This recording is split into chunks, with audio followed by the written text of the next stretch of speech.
Oh man, the Outer Worlds. I had a lot of fun with this game, but before we even talk about that, you can't talk about the Outer Worlds without talking about Fallout. Um, Fallout has really dropped the ball. I think when Fallout 76 came out, besides Fallout 4 really not being what people wanted graphically or just quality wise, when Fallout 76 came out and there was like no story with it, and it was literally just walk 5 minutes, shoot 5 minutes, collect spoons 5 minutes. This was your gameplay loop, and it got exposed. It got exposed that really what makes Fallout work was not the actual gameplay. It was the giant world. It was the immersion, the lore. All of that is what makes Fallout good, and then without it, it's shit. And besides that, on top of that, all the money grubbing, the Fallout first, all that dumb shit. But let's not talk about that. That's a shit pile. That's a dump. This game marketed as a kind of like the alternative to Fallout, and dude, it does a lot of things right. It's not exactly a complete replacement for it, but let's talk about what it brings to the table, because it brings something different, and it brings something, in my opinion, better. The shooting is great. The atmosphere is pretty dang good. There's like a lot of little worlds, and it's not like a big open world. There's like little areas or whatever. You go to the worlds, and you can go back and forth as you move further on. But the combat feels a whole lot better. You can use melee weapons, and you don't completely suck. And it's largely a game that you were allowed to build your guy the way you want to build him. I was planning to do a two-handed melee character. I couldn't really find a two-handed melee weapon, at least at the speed I was playing. We'll get to that in a second. But I ended up using this, whatever the hell this thing is right there. It's some kind of sports ball thing or whatever. It's a space ball weapon. And we smashed the shit out of stuff with that. Worked great. I would normally have to funnel guys into an area and shoot, take them on melee, as opposed to fighting a big firefight. If there was a big firefight, I would lose because I would just get shot up. But so let's talk about what makes this different than Fallout. And I think what makes it different and makes it work and what makes it awesome, it's really a game that accommodates how you want to play it, and it's designed for multiple playthroughs. The average run on howlongtobeat.com has it around 10 hours, and so some people hear that word, it's like 10 hours? 10 hours for RPG? That's terrible. No, this is a game that allows you to play it the way you want to play it, and it will actually build the story. And actually, the ending itself, I don't want to talk too much about the ending, but it accommodates an entire ending that's made exactly how you played it. And I noticed when I was just watching my ending, there's at least a dozen variables or something, and probably much more, that I saw that could be for your ending. And so it's a game that's designed to be played multiple different ways and multiple styles and multiple times. I only ran into 2 NPCs because I was rushing. And then some people will be like, well, why the hell did you rush an RPG? I typically mainline or rush these Western RPGs because they could be, like I did Fallout 4 in 24 hours. I think I did Witcher in like 27. I was actually speed running as best I can without any information, but trying to beat it as fast as I could with what I had.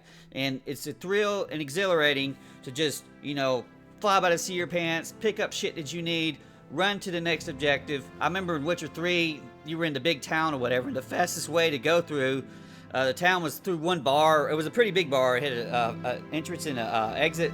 And I would just run through. Every time I'd run through, I would just roll through everybody's food and shit. It's like, Gary's got shit to do. He ain't got time for you guys. I love that kind of play. Now, people were like, that's terrible. I want to collect each thing. I want to talk to the NPCs. I want to help them. You can do that in this game, too. If you do that, it's going to take around 30 hours. It's still short. It's still designed for multiple playthroughs. And it's basically how you want to play it. This game will accommodate you. And that is really where this game stands out as opposed to Fallout. The multiple playthroughs, playing as you want. I mean, I only found 2 NPCs. There's apparently 6 of them. Or they're your team characters. And you don't need to play with them if you don't want to. I never even talked to them. They're like, hey boss, you need to talk. I'm like, screw off. But you could build your guy to, I guess, as like a team captain, which will have bonuses to them. Play as more of a party. But if you could just, or you could just use them like I did, decoys, or there's stuff that you could benefits and perks and things that you could click in. If you don't even want to use a party, if you're gonna play by yourself, it's like there's a perk for just plus 25% damage right there, which I don't think these guys were doing too much damage. I didn't buff them to do damage, but I mean, if you wanted to play solo, you could. And a game accommodates you, and that's so. It's like it makes you feel so free to be able to play what you want. So even as the game is closed off in like its planets and stuff, and there's a basic route you need to take. You could skip entire planets pretty much anyway, but there's a basic route you got to take. Nevertheless, even though it's funneling you to the standoff or whatever it is, you're so free to be able to do things what you want. If there's an NPC who was like, yo, I mean, I will help you out, but I need some shit, and they start listing off shit, I'm like, you know what? I don't want to do that. I'm trying to do it as fast as I can. And so I would just kill them and take their goodie, or try to give it back to the other NPC. It's a rival faction, or kill them both. And one time I did that, and it had been warning me not to be dropped off on. Not to land on a certain part of Monarch because it's all infested with baddies. But since I destroyed all my ways of doing it, pardon, sneeze. Since I destroyed all my ways of getting through it, it dropped me off there, and I had to get through a bunch of badass monsters. It was calling me a psychopath. I mean, I was just doing as fast as I can, man. But there's so much freedom in how you want to play, and how you want to do, and how you want to go about things. And sometimes if you wanted to steal, you could steal. I didn't do that route. I can't tell you how effective that would be long run. So if you was just being a sneaky person, or if you were just nice to people, if you could just talk your way through entire battles, I expect you probably can.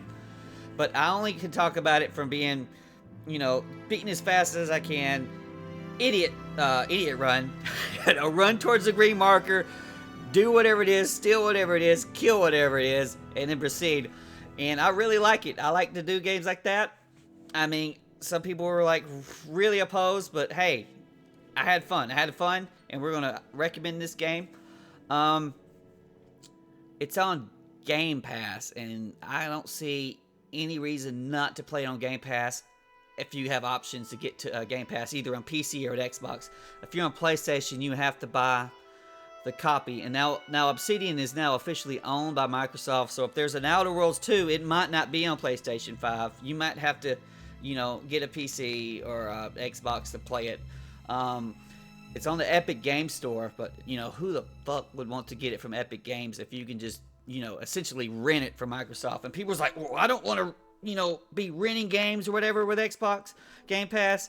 You could rent it now and then get your physical copy when it's on clearance in the dump bin. Give it a year or two, it'll be cheap, and just get it then. But I recommend playing it, and I'm seeing my pile of people I've killed here, but I recommend playing it. And Xbox Game Pass is looking real good. This is one of those games that should definitely give you, should be there. Be one things you want to play if you get the Game Pass. And I would be excited for whatever Obsidian's got next. They're kind of dodgy in their quality. I didn't have any much glitches in this game. I had one freeze. A freeze crash early on, and some stutter, but I think it was actually because I didn't have updated drivers. Once I updated drivers, I had no more problems with the game. But give this a good in the run. If you hate Fallout, then you could play this and be excited. But it is not an exact replacement for Fallout. It does not have the giant open world, and it will not provide that sort of sense that you're just a part of this grand scheme of things that Morrowind and Skyrim and Fallout give you. But it's a good game in its own right, and it should be played on its own right. And I recommend that the first time you play it, just play it the way, don't look up anything. Just play it the way you want to play it. And then you'll get your ending, and it's catered towards you. And then later on, you can look and you can do the, the official wiki ending with the, this is the way you should play, and this is the best toys in the game. Play it the way you want first, then go back and play it again, as a bad guy or as a good guy, or, the 100%. But give this a run. Big Kitty, she loved the freedom. She loved the graphics. So we're giving the paws up there. Brian, he loved being an asshole, running around with a freaking melee stick. He loved being a Klingon, bearded lady warrior princess who was just got a chip on her shoulder and wants to kill everything that gets in her way. And the game allowed you to do it, man. The game allowed you to do it. That scythe right there was a piece of crap, but allowed you to do it. You could do what you want for the most part. And so Brian's giving the paw up there. Give this game a look, and a 10-hour playthrough is not too bad. Game Pass, $15 for a month is not too bad. Drop that 15. Well, I don't even think it's 10. It's 10. It's 10 to just get regular Game Pass, or you could use a free trial. There's a ways to play this game largely for free, and I recommend it. I recommend it a lot.